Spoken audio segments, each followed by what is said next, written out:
I downloaded data from WastewaterSCAN, and what I've been working on in some of my free time is analyzing the data in different and more useful ways. So this first crack here was a year over year, where the yellow is this current year, where we're just starting to peak up for the start of our winter wave. The data presented here is accurate as of November 10th. So then I did a very low ball analysis.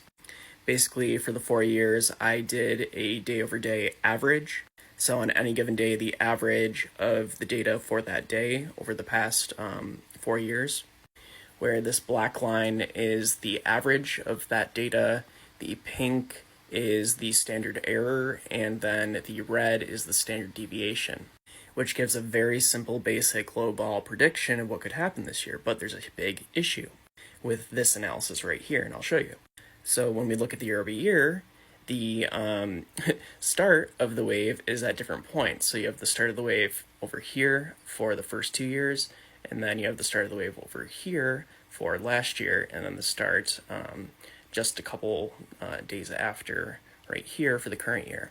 So when you're averaging for any given day, I'm averaging the start of this wave with stuff that hasn't really produced a signal yet. So it's going to lowball it. So what I actually need to do to get a better prediction is to take these winter waves and collapse them so that they start at the same time point. Something like this. And this is as far as I've got, but I can tell you where I'm going.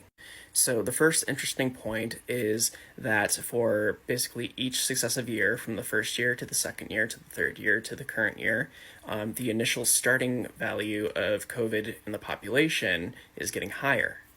So if I want to look at growth rate for each year, I have to go back and correct down to 0. So basically take this initial start value, subtract it from all the data values to put them all starting at 0.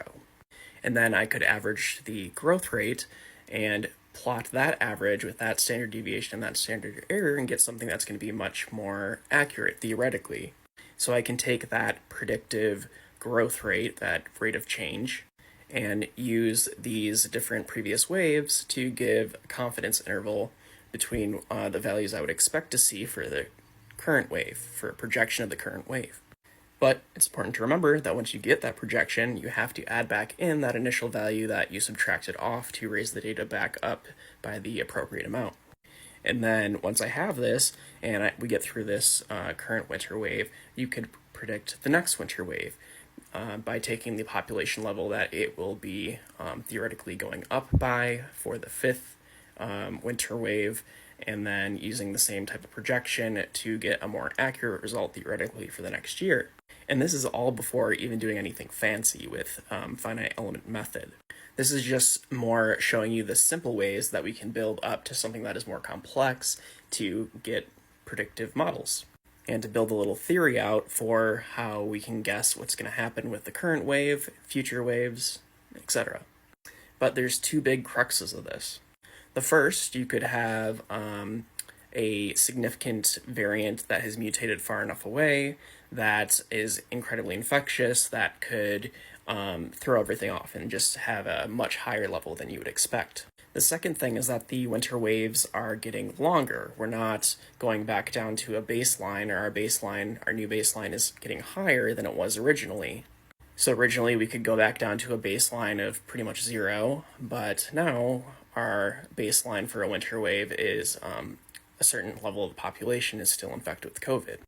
But what's interesting is that that baseline level from when we start the wave to when we end the wave could be about equal. It seems to follow that assumption. So that's probably an okay assumption, but then we don't know how long the wave is going to last.